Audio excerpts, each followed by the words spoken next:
예, 반갑습니다. 저는 방금 소개받은 최효숙 변호사입니다. 오늘 강의할 자료 제가 공유했는데 다들 보이시나요? 예, 제가 오늘 PPT로 준비를 했고 제목은 법을 모르고 창업하지 마라 이렇게 말씀을 거창하게 잡았습니다. 물론 이제 법을 모르고 창업하시는 분들도 계시지만 우리가 이 기업이라는 것, 법인이라는 것은 법률에 근거해서 세워지고 운영되고 또 소멸되기 때문에 기본적으로 창업하시는 분들께서는 이 회사법의 내용에 대해서는 어느 정도 숙지를 하고 계셔야지 회사 운영 관련한 그런 계획을 잘 세우실 수가 있습니다. 제가 여기 카이스트 창업원에서 이제 법률 상담을 본격적으로 진행하기 전에 예전에 카이스트 K스쿨에서 그 창업을 하셨다가 회사를 폐업하신 분들 그리고 다시 창업에 도전하시는 그 재창업자분들을 그 교육을 우리가 그 중소벤처기업에 의뢰를 받아서 오랫동안 이제 실행한 적이 있었어요. 그렇게 하게 된 계기가 이 실패를 한번 경험하셨던 분들한테 우리가 설문조사를 할 때 그 중에 한 항목이 과연 이 법률 지식이나 이런 것들이 창업하는데 필요했느냐 그런 것들 때문에 어려움을 겪었느냐 했을 때 놀랍게도 97.5% 분들이 재창업에 도전하시는 분들이 꼭 필요했다. 그 지식을 잘 몰라서 많은 어려움을 겪었다. 이렇게 답변을 하셨어요. 그럼 우리가 이런 법률 지식을 회사를 운영하는데 어디에 사용할 것인가? 바로 정답은 이 경영 판단을 위해서입니다. 여러분이 이제 회사를 창업해서 운영하시게 되면 매 순간순간 다 경영을 어떻게 내가 새롭게 경영을 할 것인가에 대해서 매 순간 판단을 내리는 게 이제 대표적으로 회사의 대표이사나 이사들 또는 임원들의 이제 할 일이거든요. 그때 어떻게 판단을 해야 되는가? 바로 합리적으로 해야 된다. 그 합리적이라는 것의 범위를 우리가 이 법률 지식을 얻게 되면은 조금 더 쉽게 또 우리가 이제 그 합리적이라는 것이 어떤 기준으로 내가 세울 수가 있는가 하는 것을 이제 알 수 있게 됩니다. 그래서 일단은 뭐 법률 공부가 필요하다 하는 부분은 여기까지 말씀을 드리고, 그럼 우리가 이 법률이란 거는 굉장히 많거든요. 지금 만들어진 법률만 해도 8,000개가 넘는데 그중에서 이 창업가들이 꼭 필요한 법률 지식이 뭐냐라고 물으신다면 방금도 말씀드렸지만 기본적으로는 이 상법, 그중에서도 상법 중에서도 이 회사편, 회사에 관련된 내용이 꼭 필요하십니다. 왜 그러냐 하면은 우리가 이제 지금부터 사용되는 용어는 전부 다 법률 용어예요. 우리가 근데 이제 법률 용어하고 그럼 일반적으로 사용하는 용어가 다릅니까? 하면은 똑같이 쓰여진 단어지만 다른 경우들이 있기 때문에 그거에 주의해서 이제 보셔야 되는데, 우리가 일반적으로 법인을 설립한다고 할 때 법인이 이 법이 바로 우리가 말하는 법률의 그 법인입니다. 그래서 그러면은 일반적인 사람들을 우리가 법률 용어로는 자연인이라 그래요. 자연적으로 생겨났다는 거야. 그런데 우리가 말하는 이 회사, 법인은 법률에 의해서만 성립되는 거죠. 그래서 이게 바로 민법의 31조에 딱 이렇게 법률 규정으로 이렇게 정해져 있습니다. 법인은 법률의 규정이 아니면 성립되지 못한다라고 이렇게 규정이 돼 있고요. 관련된 여러 조항들이 이렇게 나열이 돼 있고, 그중에 영리를 목적으로 하는 사단, 우리가 사단이라고 하면 사람들의 모임을 말합니다. 두 사람 이상 모인 걸 사단이라 그래요. 왜 이런 표현이 여기에 적혀 있냐면, 예전에는 회사를 특히 주식회사든 이렇게 설립을 하려면 최소 2명 이상 모여가지고 설립을 하도록 돼 있던 그런 규정들이 2011년에 상법이 대대적으로 개정되면서 지금은 1인 회사도 당연히 설립이 가능합니다. 그런데 민법에는 옛날 규정이 그냥 있기 때문에 영리를 목적으로 하는 사단, 즉 영리를 목적으로 해서 뭔가를 하려고 하는 그런 사람들은 상사회사 설립의 조건에 따라서만 어떤 형태로 법인으로서만 운영할 수 있다 이렇게 딱 되어 있고요. 그때 그 상사회사, 즉 이 상사회사라고 할 때 바로 이 영리를 목적으로 하는 회사는 반드시 어디에 그 조건이 상법에, 특히 이 회사편, 상법에 들어가 보면 1편, 2편, 3편 이렇게 나눠져 있거든요. 왜냐하면은 상법엔 상인들도 들어가니까 개인 사업자다라고 우리가 보통 얘기를 하죠. 근데 우리가 이제 관심을 갖는 거, 보통 우리가 창업하면은 대부분 개인 회사를 운영하시는 게 아니잖아요. 대부분 이제 이 법인 형태로 운영을 하시게 되니까 그거는 상법 회사편에 있다. 그럼 저는 상법이 어디 있는지도 모르고 어떻게 봐야 되는지 모르겠는데요 하면은 이 지금은 모든 것이 다 온라인으로 디지털화 되어 있습니다. 그래서 법제처에서 운영하는 크게 이 두 가지 사이트를 주로 보시면 돼요. 그래서 국가법령정보센터에 가시면 여기가 법제처에서 만든 우리나라의 모든 이제 법령이라고 하면 법률과 시행령 그리고 또 행정규칙 또 이 자치법규라고 하면은 우리는 이제 대전시 경우를 예를 들면 뭐 대전시 조례 아니면 뭐 서울시 조례 이런 법규까지 다 볼 수 있고요. 관련된 판례나 이런 것도 여기서 다 확인하실 수 있습니다. 심지어는 각 학교의 학칙이나 규정 이런 것도 이제 보실 수가 있어요. 그래서 이런 것들을 여기다 상법 이렇게 치시고 보시면은 확인을 하실 수가 있죠. 그다음에 또 하나는 그럼 저는 법률만 가지고는 이걸 어떻게 적용해야 되는지 모르겠어요. 이게 무슨 상법에 해당하는 건지 민법에 해당하는지 모르겠습니다. 하는 경우에는 이 법제처에서 운영한 또 다른 사이트 이지로라는 곳이 있어요. 이게 제목을 제 생각에 좀 잘못 붙인 것 같은데 생활법령정보라 그래서 대부분 이렇게 회사 운영하시는 분들이 이 사이트를 잘 이용을 안 해요. 근데 이 생활법령이라고 한 거는 모든 법에 관련된 궁금한 게 있으면은 이용하실 수 있어요. 예를 들어서 주식회사 설립에 관한 것도 여기 검색어에다가 주식회사 설립 이렇게 치면은 그 법률상 회사의 개념부터 설립하는 절차, 또 관련된 판례, 또 내가 이 어떤 특정한 회사를 설립하기 위해서 찾아봐야 될 유관기관의 자료까지 전부 다 링크가 되어 있고요. 이 사이트는 좋은 게 계속해서 현재 시점의 법률에 따라서 계속 업데이트가 됩니다. 그래서 이 생활법령 정보를 적극적으로 활용하시면 전문가의 그 자문을 받거나 상담을 하기 전에 미리 기본적인 내용들은 다 확인을 하실 수가 있어요. 두 사이트를 제가 추천을 드리고 그 밖에 이제 회사를 운영하시게 되면 이런 법률 관련한 거 이외에도 이게 법률 문제인지 아닌지 사실은 그거부터 판단하는 게 쉽지가 않거든요. 왜냐하면 내가 법률 문제라고 생각을 딱 들어야지 그 다음에 법률 전문가인 뭐 변호사라든지 아니면 법률 관련한 사이트에 내가 이렇게 접근을 할 수가 있는데 그것부터도 내가 잘 모르는 경우에는 그렇다고 하면 일반적인 그 상담 도우미 사이트들이 있습니다. 그런 곳에 가셔가지고 질문을 하시면 이게 법률 문제입니다. 이건 세무 문제입니다. 이거는 노무에 관한 문제입니다. 이렇게 이제 그 판단을 받으실 수가 있어요. 그런 사이트들이 여러 개가 있는데 제가 이제 2014년부터 계속 지금까지 상담 활동하고 있는 이 중소벤처기업에서 운영하는 비즈니스 지원단 그리고 이제 기업마당 이 기업마당은 온라인으로 이렇게 질문을 올리시면 전문가들이 답변을 달아드리는 거고요. 이 비즈니스 지원단은 월요일부터 금요일까지 9시부터 저녁 6시까지 이 각 분야, 그러니까 모든 분야예요. 뭐 법률, 세무, 노무, 뭐 창업, 기술 지원, 특허 변리사 분들도 계시고요. 이런 모든 분들이 관련된 것들에 전화, 대면으로 해서 이제 답변을 드립니다. 그러니까 바로 즉각 필요한 답을 얻으실 수 있는 거고요. 그 다음에 이제 최근에는 이 수출이 많아지고 다른 회사에다가 자회사 설립하고 이러면서 이 수출에 관련돼서 또 이 코트라에서 지원해주는 중소기업 수출 지원센터가 있습니다. 그래서 내가 뭐 두바이에다가 뭐 사업을 하려고 한다. 베트남에 사업을 하려고 한다. 그럼 각 나라별 그 수출 관련한 모든 자료 또 그다음에 상담 이런 것까지 다 지원을 해줍니다. 그 밖에 이제 우린 창업 단계니까 그렇다면은 창업 단계에서 필요한 것, 그 자료들은 뭐 스타트업 법률 지원단 같은 이건 민변에서 운영하는 곳인데 여기에서 기본적인 내용 확인하실 수도 있고요. 그 다음에 뭐 법무부의 중소기업 법률지원단 같은 경우에는 창업하고 운영을 하다가 내가 분쟁이 생겼을 때 이쪽에서 직접 변호사님을 상담이나 이런 거 지원을 해드리거나 회사가 어려울 때는 어떤 경제적인 지원도 일부는 있습니다.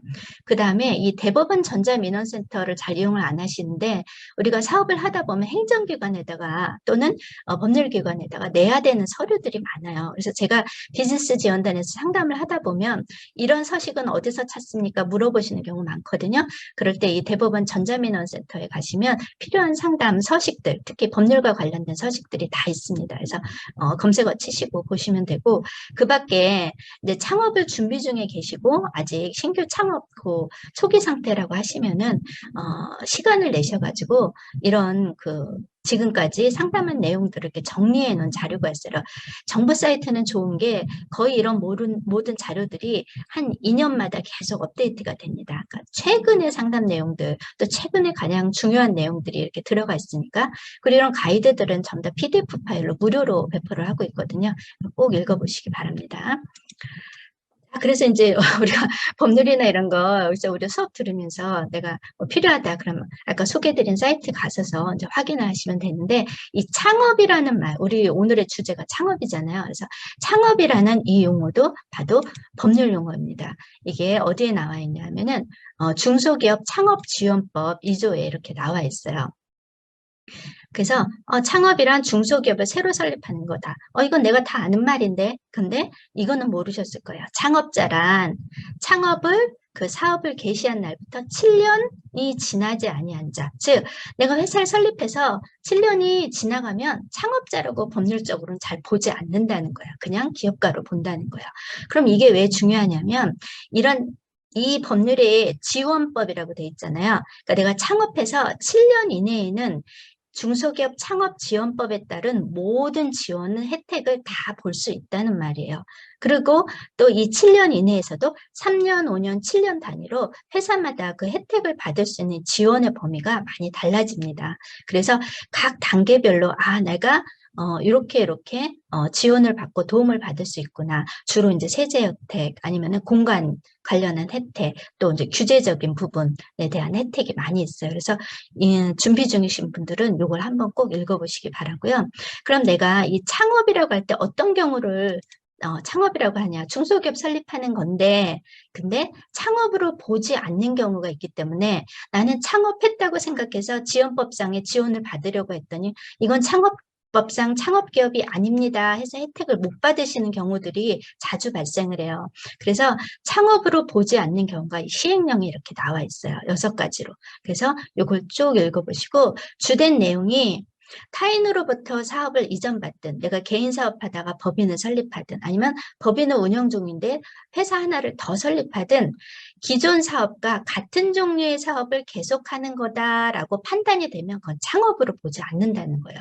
그래서 그런 경우에는 남들 다 받는 지원을 받지 못하게 되는 경우가 있으니까 그런 경우에 해당하지는 않는지 꼭 확인을 하시고요.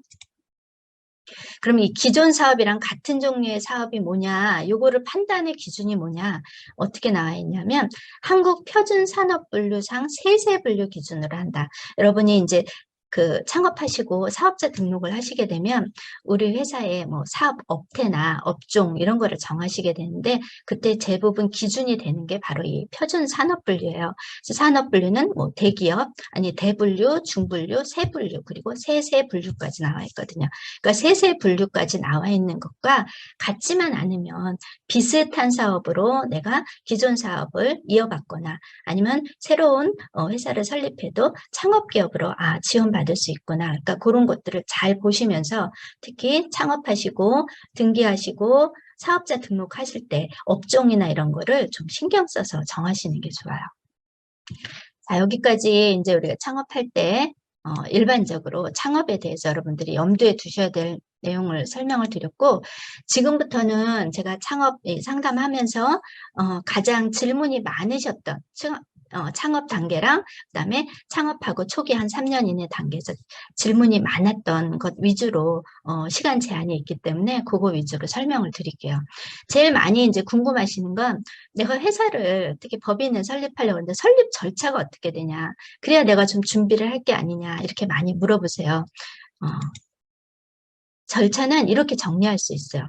먼저 기초사항을 결정하는 시간을 갖고 이러한 기초사항들이 확정이 되면 그럼 절차 단계에 들어가는 게 대부분 이제 많은 실수를 하시는 게 이 정관 작성을 법률사무소에 그냥 의뢰하시는 경우가 있지만, 사실은 창업가들한테 제 생각에 제일 중요한 거는 우리 회사의 정관을 직접 그 내용을 작성해 보시는 거예요.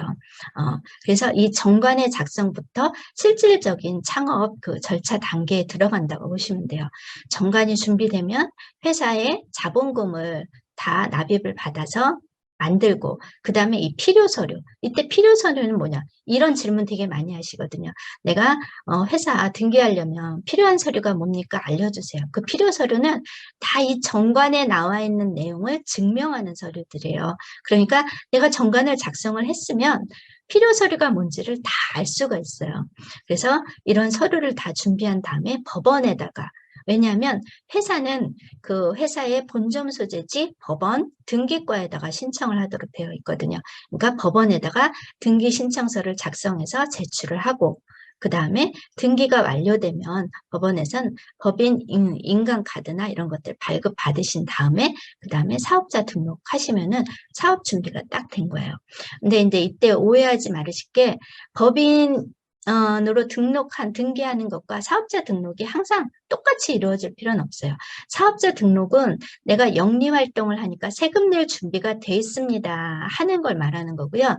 법인 등기를 한다는 거는 내가 이 본점 소재지 법원에다가 회사는 법률에 의해서만 만들어줄 수 있다. 그래서 내가 법률에 의해서 절차에 따라서 맞게 회사를 설립했으니 인가해 주십시오 하고 신청하는 겁니다. 그래서 이 두 단계는 구분을 좀 하셔야 되고요.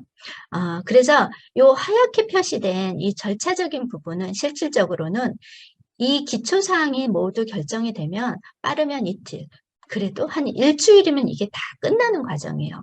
그러니까 여기에다 공을 들이실 게 아니라 이 처음에 이 기초사항이라면 내가 어떤 회사를 만들 것인가. 그럼 그 회사의 사원, 이때 사원은 우리가 말하는 회사원이 아니고요. 이때 사원은 회사의 구성원을 말해요. 그 회사의 구성원이 누구냐? 회사에다가 뭔가를 출자한 사람이에요. 그래서 예를 들면은 뭐 신용, 노무, 우리가 제일 많이 하는 건 재산이죠. 재산을 출자한 사람들을 누구로 할 것인가. 그래서 처음 회사의 설립을 준비하는 사람을 주식회사 같은 경우 우리가 발기인이라고 부르고 발기인이 여러 명이면 그중에 대표를 결정해서 회사 설립 준비 단계를 이끌어가는 거죠. 그 다음에 회사가 이제는 아까 얘기한 대로 경영 판단을 해야 된다 그랬잖아요. 그러니까 회사가 설립된 다음에는 그 판단의 주체가 되는 경영진, 즉 임원들, 이사나 감사를 누구로 할 것인지 결정을 하시고 그 다음에 자본금을 얼마로 할 건지 결정한 다음에 이 출자하는 사원들 각각이 얼마씩 납입해야 되는지 이 비율을 정하셔야 돼요. 그리고 회사, 우리 회사 이름은 뭘로 정할 건지. 간혹 가다가 회사 이름을 이것도 법률의 절차에 따라서 회사 상호를 정하는 방법이 딱 결정돼 있어요. 예를 들면 주식회사 ABC랑 ABC 주식회사는 전혀 별개의 회사예요. 그리고 우리 회사는 유한회사의 형태로 설립했는데 주식회사란 상호를 써도 안 되는 거예요. 그래서 이 회사의 상호도 법률에 딱 정해진 방법이 있기 때문에 그거에 맞춰서 하셔야 돼요. 이거에 따라 하지 않고 나중에 다시 등기하시는 경우도 있어요. 믿기지 않으시겠지만. 그러니까 이런 것도 미리 결정을 해야 된다. 그리고 정관의 내용을 결정한 다음에 그 내용을 뭐에 따라? 법률에 따라서 한번 쭉 작성을 해보시면 기초 단계가 끝나는 겁니다. 이제 기초 단계가 끝났으면 그러면 이제 바로 등기할 수 있는 단계인가요? 근데 대부분은 그런데 주의하실 게 어떤 특정 사업의 경우에는 별도로 그 행정기관에 허가나 등록, 인가 또는 신고가 필요한 사업들이 있어요. 그래서 내가 하고자 하는 업종, 예를 들면 게임 사업 같은 거, 관련한 거, 이런 것도 다 게임 사업 등록을 해줘야 되는 거거든요. 또 아니면 교육 사업, 이런 것도 다 허가를 받아야 된단 말이에요. 그래서 이런 것들인지를 미리 알아보셔야지 이런 것들을 미리 허가나 인가나 등록, 신고를 하지 않으면은 사업자 등록이 안 되는 경우가 있어요. 그래서 미리 하셔야 된다. 그래서 등록은 내가 이런 법률 절차에 따라 잘 했습니다 하는 거를 행정기관이 증인으로서 인정해 주는 그런 절차를 말하고요. 허가는 원래는 금지되어 있는 건데 행정기관이 이 정도면은 인가를 해줘도 되겠어 하고 행정기관이 허가를 해주는 사업을 말해요. 그래서 대표적으로 이제 건축법 같은 거죠. 내가 회사를 설립하려고 하면서 공장 같은 게 필요해서 지으려고 하면 공장을 건축할 때부터 허가를 받고 한 다음에는 공장 등록이라는 허가와 등록 두 단계를 또 거쳐야 되는 거예요. 이런 게 다 준비가 돼야 내가 사업자 등록을 하고 등기를 해서 회사를 운영할 수도 있으니까 이런 것들은 꼭 이 기업지원 플러스나 이런 사이트에 가시면 안내되어 있으니까 미리 보시고요. 그 다음에 또 한 가지는 이 상법상 회사는 설립 등기라는 과정을 거쳐야 회사가 비로소 성립이 되는 거예요. 근데 내가 준비 과정을 이제 공을 들이다 보면 예상했던 것보다 회사 설립 등기가 늦어지는 경우도 있어요. 또는 일부러 의도에 따라 늦출 수도 있거든요. 그런데 그런 경우에도 성립 중인 회사라는 개념을 판례가 인정을 해서 그 과정 중에 내가 회사에 이제 발기인으로서 뭐 계약을 맺고 거래처를 내가 섭외를 해가지고 거래 계약을 맺고 이렇게 하더라도 나중에 등기가 되면 그런 내용들을 다 이제 이전시킬 수가 있다. 이런 내용도 참고로 알고 계시고요. 그래서 이 회사는 특히 법인은 등기를 해야만 설립이 되고 또 등기된 내용의 일부라도 변동했으면 변경 등기를 해야 되고 회사가 쭉 운영되다가 회사 사정이 어려워서 해산하거나 아니면 회사의 모든 그 주주들이나 사원들이 동의해서 회사를 청산할 때도 반드시 등기라는 과정을 거쳐야 돼요.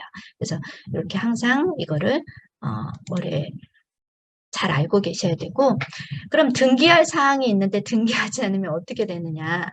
그리고 이거는 무효다. 즉 등기해야 할 내용인데 등기를 안 했다. 자본금이 변동되는데 등기하지 않았다. 그럼 자본금 변동에 관한 법률 행위가 무효가 되는 거예요.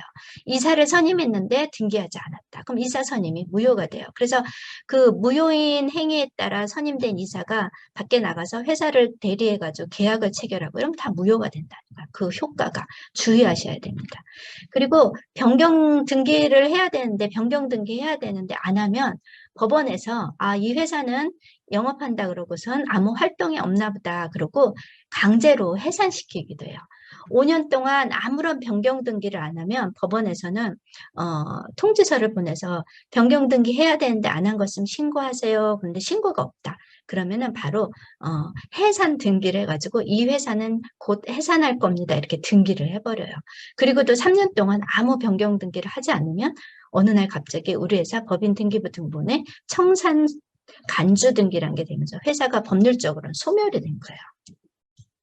그런데 이제 보통 회사들은 사업자 등록이 있고 운영하는 데는 세금계산서 발행할 문제가 없으니까 이런 걸 꿈에도 모르고 계시는 분들도 있어요. 근데 아까 얘기했지만 등기 과정과 사업자 등록은 별개이기 때문에 이 과정은 잘 챙기셔야 돼요. 별도로 법적 절차는.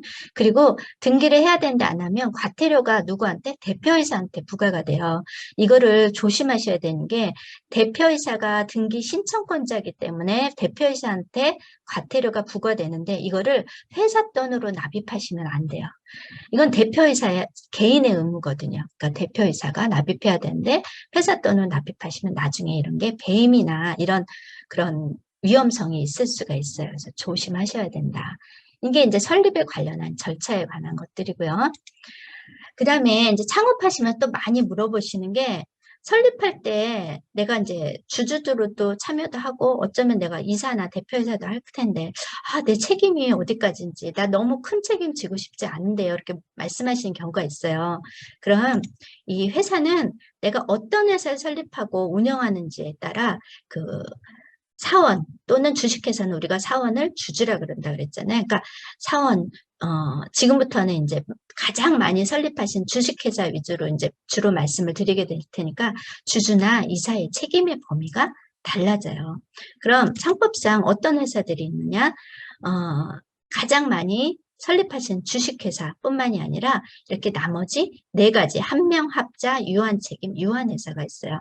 먼저 주식회사는 여러분 잘 아시니까 1인 이상의 주주로 구성된다. 즉 1인 주주 회사도 가능해요. 그리고 자본금은 100원 이상만 되면 된단 말이에요. 근데 이제 간접 책임이라고 하죠. 즉 내가 출자한 금액 내에서만 책임을 져요. 가령 회사가 운영을 하다가 빚을 지잖아요. 그럼 채권자에 대해서는 회사만 책임을 지는 거예요. 주주는 아무런 책임이 없어요. 그리고 주식회사를 하시는 가장 큰 이유는 뭐예요? 나중에 주식 상장 시장에다가 공개해서 주식을 모집하시려고 하는 거 아니에요. 그래서 이 주식회사는 모집 설립이 허용되기 때문에 상장을 염두에 두고 계신 회사는 주식회사 설립하시면 돼요. 그리고 비례적 지분 구조, 즉 내가 주식 지분을 많이 가지고 있을수록 어떻게 된다? 의결권이 힘이 커지고 이익 배당도 더 많이 가져가는 거죠. 그리고 주식회사는 주주들은 자기가 가진 주식 지분을 자유롭게 사고 파실 수 있어요. 그러니까 여러분이 상장회사 주식도 주식시장에서 자유롭게 사시잖아요. 그리고 주식회사는 사채 발행도 허용이 된다. 이런 내용을 아셔야 돼요. 그런데 내가 꼭 주식회사를 설립할 필요는 없단 말이에요. 내가 회사를 이렇게 운영해야지 하는 그 내용에 따라서 다르게 운영할 수도 있어요. 예를 들면 이 한명회사는 무한 책임 사원으로만 구성이 돼요. 무한 책임이 뭐냐면 회사에 빚이 있으면 채권자에 대해서 이 사원들이 죽을 때까지 책임을 지는 거예요. 이걸 인적 책임이라 그래요. 대신 그런 큰 책임이 있는 대신 어때요? 회사의 그 운영이나 모든 이익이나 이런 것들을 내 마음대로 할 수 있는 거죠. 그래서 굉장히 폐쇄적인 회사. 또 출자가 꼭 재산으로만 하지 않아도 돼요. 뭐 노무 어떻게 해요? 내 몸을 바쳐서 그러니까 내가 일하는 게 바로 내가 출자가 되는 거예요. 그래서 이렇게 되는 회사들이 있어요. 대표적으로 이제 가족 기업들, 가족들끼리 하는 기업들이 이렇게 많이 하고 또 컨설팅 기업들이 한명회사 많이 하죠. 왜? 컨설팅 하시는 분들 같은 경우에는 내가 곧 자원이잖아요. 그래서 그렇게 많이 하신다. 그 다음에 합자회사는 이 무한책임사원과 유한책임사원, 즉 유한책임사원은 재산으로만 출자하는데 이 출자 금액 한도에서만 책임져요. 즉 회사가 빚이 있어서 채권자가 빚을 갚으라고 하면 무한책임사원은 죽을 때까지 자기도 같이 회사랑 똑같은 책임을 지는데 유한책임사원은 이 주식회사 주주처럼 출자한 한도에서만 책임을 지는 거예요. 그 다음에 유한책임회사 같은 경우는 나는 무한 책임지는 거는 너무 싫어. 그런 유한책임 사원들로만 구성된 회사가 유한책임 사원이야. 회사야. 근데 여기는 조합의 성격이랑 똑같아서 이 사원당 얘는 내가 아무리 출자를 많이 한 사람이 의결권이 많은 게 아니라 사람 머릿수대로 의결권이에요. 내가 출자를 많이 하건 적게 하건 상관없이. 그래서 이런 경우에는 사원들 간에 개인이 그렇게 약간 폐쇄적으로 약간 작게 운영하는 게 필요한 경우에는 이렇게 많이 운영하죠. 법무법인 같은 데가 주로 이렇게 많이 운영을 해요. 그래서 사원도 사원 전원이 동의하지 않으면 새로운 사원이 들어오지 못하게 이렇게 막는 거죠. 그 다음에 최근에 많이 하는 건 또 이런 유한회사도 많이 해요. 우리가 많이 아는 소위 말하는 명품 브랜드들이 이런 유한회사 형태로 많이 하죠. 똑같아요. 간접 책임이라 지분을 내고 그 다음에 유한회사부터 비로소 자본금이란 개념이 생겨요. 그리고 내가 돈을 많이 낼수록 많이 출자를 할수록 의결권이나 이익배당도 비례해서 받아요. 하지만 그 자본금을 출자한 그 지분이 자유롭게 양도가 안 돼요. 왜냐하면 나머지 사원들이 동의를 해줘야 자유롭게 사고 팔 수가 있는 거야. 그러다 보니까 여러분들이 명품 뭐 루이비통이나 샤넬 이런 거 여러분 지분 쉽게 가질 수 있나요? 없잖아요. 그 사람들은 그 사람들 내에서만 다 이렇게 운영을 하는 거예요. 그래서 우리가 회사를 운영할 때 내가 어떻게 하겠다. 간혹 가다가 상담할 때도 우리는 처음 멤버들끼리만 이렇게 하고 싶어요. 그럼 저는 꼭 주식회사 아니고 초기엔 유한회사를 운영하다가 나중에 조직 변경이라는 절차를 거쳐서 이렇게 주식회사로 바꾸기만 할 수도 있어요. 등기만 새로 하면 되거든요. 그러니까 그렇게 운영할 수도 있다. 그럼 이런 회사 운영의 상태에 따라서 책임의 범위가 달라져요. 주주는 주주로서의 책임, 이사나 감사는 이사나 감사로서의 책임이 있어요. 그래서 내가 주주면서 이사면 동시에 서로 독립적인 책임을 다 지는 거예요. 그럼 구체적으로 어떤 책임이 있느냐? 한명합자는 이 무한책임 사원 같은 경우에는 얘기했잖아요. 죽을 때까지 내가 인적 책임을 지는데 유한책임, 유한주식회사는 어떻게 된다? 대표가 될 수 있는 사람이 꼭 주주가 아니어도 돼요. 출자자가 아니래도 아닌 사람도 대표가 되니까 내가 만약에 주주로서의 책임은 없지만 내가 주식회사에 그냥 이사로만 내가 참여를 한다 그래도 그때 예를 들어 주식회사 이사는 회사에 대해서 선관 의무, 선량한 관리자의 의무라는 거예요. 즉 내일처럼 회사 일을 해야 된다는 그런 뜻이에요. 그 다음 회사에 대해서 충실 의무, 회사의 업무를 정해진 그 업무를 충실하게 해내야 된다는 또 회사에 관련된 이 비밀을 사적인 이익을 위해서 사용하지 않는 비밀 유지 의무 이 세 가지에 위배되면 회사에 대해서 손해배상 책임이 있다. 그리고 그럴 뿐만이 아니라 업무 과정 중에서 제3자한테 손해를 끼쳤음 제3자에 대한 책임도 있는데 여기 보시면 여러분 내가 이사예요. 근데 이사회 결의에 이런 내용 한다 그래서 내가 찬성을 했어. 근데 그 이사회 결의가 법령이나 우리 회사 정관에 위배됐어. 그걸 누가 문제 삼으면 결의에 찬성한 이사들이 연대해서 책임을 져줘야 된다는 거예요. 그래서 이런 추가적인 책임이 있다. 이걸 잘 알고 회사 창업을 하셔야 된다는 거예요. 그 다음에 또 많이 창업 단계에서 물어보시는 게 내가 주식회사 하려고 그러는데요. 도대체 주식 지분율을 이 창업 멤버들끼리 어떻게 설정하는 게 좋을까요? 이런 질문 많이 하세요. 그래서 가령 이 주식 지분율을 그럼 갖는다는 게 회사를 운영하는데 어떤 영향이 있는가 이제 요거를 잘 아셔야 되는데 주식 지분율을 설계할 때는 이 주식 지분율이 의결권과 어떻게 연관이 되는가 이거랑 미래의 주식 지분율을 변동시킬 수 있는 사건들이 뭐가 있는가 요거를 감안을 해서 주식 지분율을 설계하시는 거예요. 그래서 의결권은 주식 지분율의 그 내가 가진 비율에 따른 그런 내가 어떤 내용에 내가 의결권을 주로 내가 뭐랄까 내가 주된 주주가 돼서 내 맘대로 의결할 수 있는가 이거고요.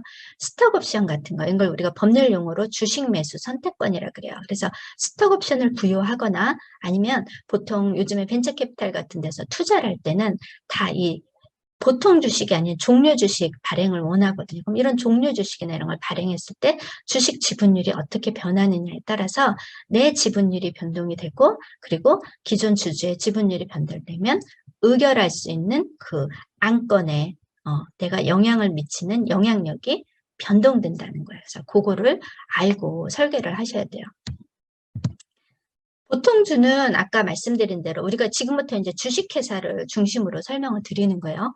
그래서 보통주는 1주당 1의결권이고 이 보통주에는 아무런 조건이 붙지 않아요. 내가 10개 가지면 1개 가진 사람보다 10배의 의결권 힘이 있는 거예요. 그래서 보통주 같은 경우에는 내가 이 의결권 통제력에 따라서 내가 이런 일을 하려면 요 정도는 항상 유지를 해야 되겠구나. 이거를 염두에 두시고 설계를 하셔야 돼요. 당연히 1인 회사도 가능하니까 1인 주주면 어떤 안건이든 내가 신속하게 내 마음대로 할 수가 있어요. 그런데 이제 이 상법에는 특별 결의 사항이라는 게 있어요. 이거는 그 결의 요건이 강화된 건데 내가 적어도 67% 이상 지분율을 확보하고 있으면 내가 특별 결의 내용이라 하더라도 안건 결의 내용이 강화된 거라 하더라도 적어도 내 의중대로 결의할 수 있다는 거예요.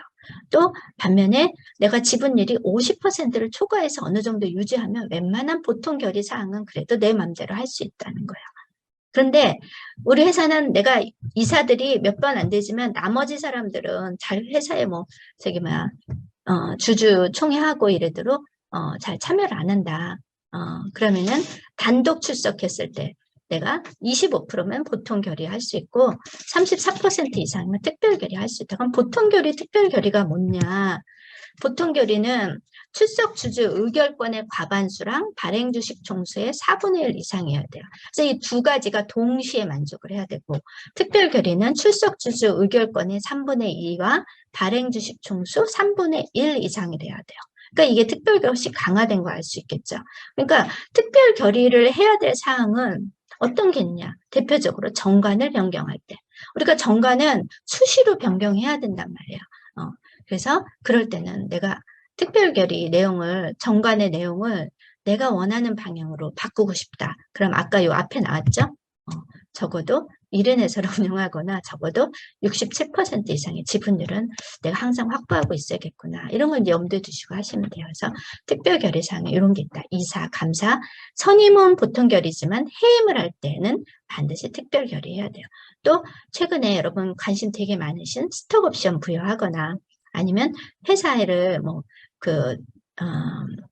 예를 들어서 이제 다른 회사의 주식과 이렇게 뭐 포괄적으로 양도양수하거나 뭐 이럴 때, 또는 영업의 중요한 영업을 양도할 때, 우리 회사 뭐 로봇 운영하는데 그 중에 일부 뭐 시스템 사업부나 아니면 로봇 사업 중에 일부를 다른 회사에다가 우리가 넘기거나 뭐 이런 결정을 할 때, 그때에도 이런 특별 결의 내용이기 때문에 이런 것들을 좀 내가 좀 신속하게 내가 원하는 형태로 빨리빨리 진행이 되게 하고 싶다. 그럼 주식 지분율을 원하는 지분율 이상은 가지셔야 된다는 거예요. 그래서 이제 주식 지분율에 또 영향을 미치는 것 중에 크게 영향을 미치는 게 이 스톡옵션이에요. 최근에는 특히 이제 이 학교 같은 경우 우리가 교원 창업하면 대부분 이게 기술 창업이란 말이에요. 그러면은 우리 회사의 기술이나 경영에 기여했거나 기여할 만한 사람한테 이 스톡옵션을 주죠. 근데 이 스톡옵션은 스톡옵션 부여 계약을 맺어도 지금 주식이 있는 게 아니에요. 지금은 나중에 주식을 매수할 수 있는 권리만 주고, 그다음에 행사를 할 수 있는 기간이 도래하면 그때 스톡옵션이라는 주식 매수 선택권을 회사에 대해서 행사를 하면 그때 비로소 회사는 주로 신주를 발행해서 이제 나눠주는 거죠. 그럼 신주가 발행되면 새로운 주주가 주식을 가져가게 되니까 기존 주주들의 지분율이 희석이 돼요. 그래서 스톡옵션을 발행할 때도 내가 얼마의 주식을 얼마 가격으로 누구한테 어떻게 배분하느냐에 따라서 기존 주주들의 그 지분율이 달라진다. 그래서 이거를 잘 이해를 하셔야 되는데, 상장기업 같은 경우에는 이제 상장기업 그 스톡옵션 부여하는 게 잘 매뉴얼이 나와 있고요. 우리는 이제 창업기업이고 비상장기업이잖아요. 그러니까 비상장기업이라도 두 가지로 나눠서 주식 매수 선택권을 부여하는 방법이 달라져요. 그래서 아직 벤처기업 인증을 받지 않은 비상장 기업은 이 상법의 규정에 따라서 주식 매수 선택권을 부여해야 되고, 우리 회사가 창업한 지 한 뭐 1년, 2년 됐어요. 그런데 벤처기업 인증도 받았으면 그땐 이 상법에 의한 규정이 아니라 벤처기업법상의 이 조세특례법 요 조항 16조의 3 이하 그 조항에 따라서 주식 매수 선택권을 발행하고 부여를 해야 된다는 거예요. 그래서 여기 나와 있는 거는 이제 상법의 규정을 예를 든 거예요. 예를 들면 내가 주식 매수 선택권을 아무한테나 부여할 수 있는 게 아니에요. 기존에 10% 이상 지분을 보유한 기존 주주한테는 부여할 수가 없어요. 특수관계인은 누구냐? 이런 과점주주 또는 최대주주의 배우자나 아니면 직계, 비속 또 그 사람들의 사촌이나 혈족이 특수관계인이 돼요. 그런 사람들한테 이게 줄 수가 없어요. 간혹 가다가 내 매형한테 또 나는 내 처형한테 이렇게 줄 수 있나요? 그런 거 안 된다는 거예요. 그래서 이런 걸 잘 아셔야 돼. 임원 직원한테만 부여할 수 있다. 우리 회사 임원 직원이 아닌 사람한테 주식 매수 선택권, 스톡옵션 줄 수 없어요. 그래서 이런 거 아셔야 되고, 또 비상장 기업에 주식 매수 선택권 받은 사람은 반드시 2년 이상 재직을 해야지 그 이후에 행사할 수 있어요. 내가 병이 들고 그래가지고 또는 우선 개인 사정이 있어서 2년의 기간을 채우지 못했거나 아니면 내가 불행하게도 2년의 기간을 채우지 못하고 순직을 했다거나 이래서 그런 경우에도 주식 매수 선택권을 행사할 수가 없는 거예요. 그래서 이건 되게 조심을 하셔야 되고, 다만 벤처기업 인증을 받은 경우에는 예외 조항이 있으니까 벤처기업을 인증을 받은 회사는 반드시 상법 규정이 아니라 요 벤처기업법의 요 16조 3 요 규정에 따라서 하시면 돼요. 그리고 이 주식 매수 선택권은 양도가 불가한 거예요. 다른 사람한테 이전할 수가 없어요. 왜? 회사 기술이나 경영에 기여하는 그 사람을 보고 주는 거기 때문에 이건 다른 사람한테 양도가 안 돼요. 다만 주식 매수 선택권을 부여받았는데 내가 행사를 할 그런 요건이 됐는데 내가 순직을 했다. 그래서 그걸 행사할 수가 없다. 그럴 때는 상속인이 상속받을 수 있어요. 그리고 일반 이제 비상장 기업 같은 경우랑 이렇게 이제 구분해서 여기 나와 있으니까 나중에 이 교환은 필요하시면 올려드릴 테니까 한번 읽어보시고요. 차이점을 한번 보시고요. 그 다음에 이제 우리가 투자를 받으면 대부분 종료 주식을 발행받는다 그랬잖아요.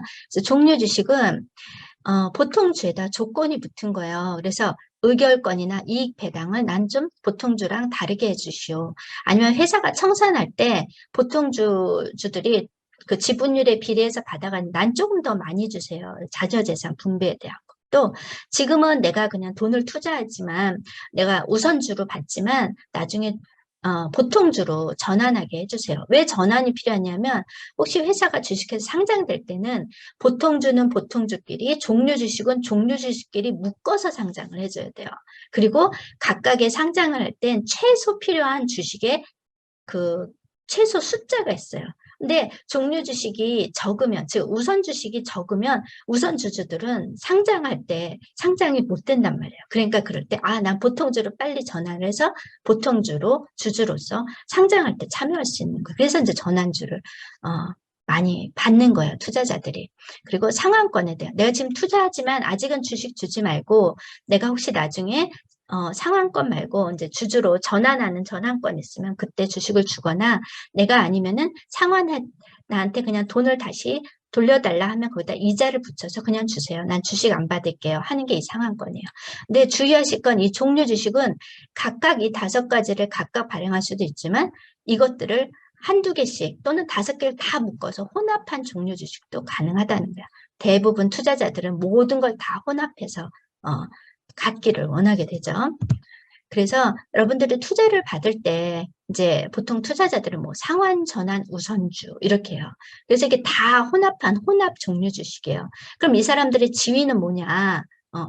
주주는 주주라는 거야. 주주는 주주인데 나중에 상환권을 이제 행사하게 되면 그때는 회사가 이자를 붙여서 마치 채권자처럼 채권자한테 돈을 갚듯이 갚아줘야 되는 거. 회사 경영에도 참여하고 나중에 이제 뭐 주식 전환을 한다든가 이럴 때 리픽싱, 그 계산을 할 때도 이 상한전환 우선주를 가진 주주한테 좀 유리하게 가격이나 이런 것들을 변동도 할 수 있다는 거죠. 그래서 여러분 투자 받을 때 주로 발행하게 된 상한전환 우선주가 어떤 내용인지를 지금은 간단하게 설명했지만 꼭 상법에 가셔서 관련 내용을 꼭 읽어보셨으면 좋겠고, 그럴 시간도 없으시면 여기 벤처기업을 위한 벤처캐피탈 투자계약서 해설서라는 게 있어요. 그래서 요거 정도는 읽어보시고 계약을 하셔라. 이렇게 제가 추천을 드리고요. 그다음에 이제 마지막이요. 오늘 내용을 길게 할 수가 없어서 지금 이 마지막은 회사 정관. 이거는 저는 창업을 염두에 두신 분들은 꼭 이거는 하셨으면 좋겠어요. 이 회사 정관의 내용이 어떤 게 들어가는지 보고 정관을 내가 이렇게 계략적으로라도 이렇게 적어보면 회사법에 대한 이해의 폭이 완전히 올라가고요. 회사 경영하고 경영 계획을 세우는데 굉장히 많은 도움이 되세요. 그래서 꼭 해보셨으면 좋겠고, 보통 우리가 등기 맡길 때 법률사무소에 그냥 정관을 주는 걸 가져오잖아요. 잘못되는 경우가 굉장히 많아요. 그래서 옛날에 이미 다 지난 법률에 따른 그 조항을 정관에 집어넣은 경우도 굉장히 많고요. 그리고 심지어는 대표 이사님들이 또는 회사의 그 이사들이 우리 회사 정관이 어디 있는지도 몰라요. 회사 정관을 좀 주세요. 제가 법률 상담 해드릴 때 하면 어디 있는지 모르신대요.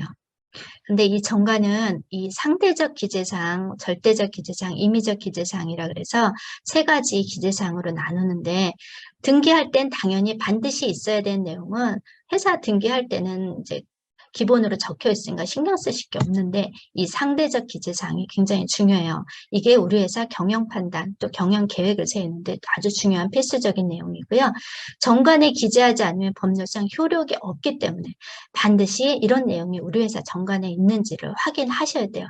설사 내가 정관을 작성할 줄 몰라서 법률사무소에서 이렇게 제공해 주는 걸 받더라도 그 내용을 미리 살펴보셔서 내가 이거는 꼭 있어야 되는데 빠졌다. 그러면 그걸 기재해 달라고 요청을 하셔야 돼요. 그럼 상대적 기재사항의 예에는 요거 전자적 방법으로 공고하는 거, 이거 빠지신 기업 많아요.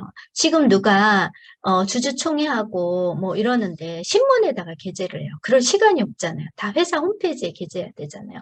근데 그거 하려면 회사 정관에 이 전자적 방법으로 공고한다는 내용이 반드시 들어있어야 돼요. 그거 없으면 나중에 이 정관을 변경하거나 나머지 부분들을 여러분이 실행하실 때도 꼭 그 정해진 신문사에다가 돈을 내고 게재를 하고 2주간 공고를 해야 돼요. 시간 낭비, 돈 낭비예요. 그래서 반드시 아셔야 되고 현물 출자 받으시거나 할 때 또 아까 얘기했죠. 주식 및 선택권, 스톡옵션 발행할 때 이때도 다 정관에 있어야지 하실 수 있어요. 또 우리 투자 받을 때 종류 주식 발행할 때도 정관에 있어야 돼요. 그리고 요것도 많이 빼놓으세요. 코로나 이때 이게 많이 문제가 됐어요. 코로나 되면 대면, 주주총회는 대면에서 다 모여서 거수로 결정하는 게 원칙이에요. 그런데 그럴 수가 없잖아요. 특히 코로나 시기에. 그럼 어떻게 돼요?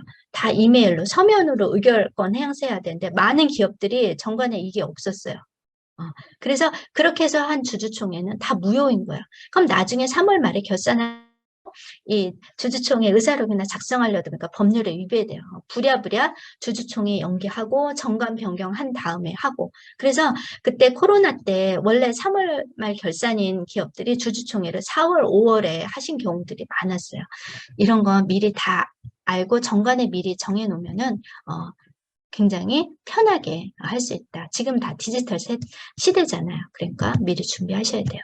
그리고 또 상법상 이사는 3인 주식회사 경우 3명이 원칙이지만 자본금이 10억 미만이면은 뭐 한두 명 해도 돼요. 근데 우리 회사는 우리는 우리 회사의 원칙상 뭐 5, 6명 해야겠다. 그럼 정관에다가 그 수를 정해놔야지 그렇게 뽑을 수 있다는 거예요. 그래서 나머지 내용들도 이렇게 있으니까 정관 작성하는데 좀 공을 들이시고 혹시 내가 작성 못했다 하더라도 창업할 때 받은 정관에 이런 내용들이 들어가 있는지 확인을 하셔야 돼요. 그래서 정관 작성 중요하다. 이게 제가 꼭 드리고 싶은 말씀이에요. 이게 변경 가능한 거다. 변경사항 있을 때마다 변경을 해주셔야 된다.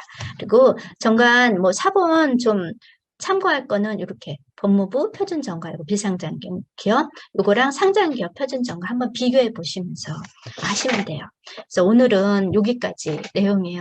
그래서 일단은 오늘 수업은 강의는 여기까지 끝내고요. 여러분 이제 질문 있으시면 저한테 질문을 해주시면 되겠어요. 그럼 이제 다음에 또 이 세무 관련한 강의 또 준비하고 계시니까 오늘은 여기서 그럼 끝내도록 하겠습니다. 예, 감사합니다.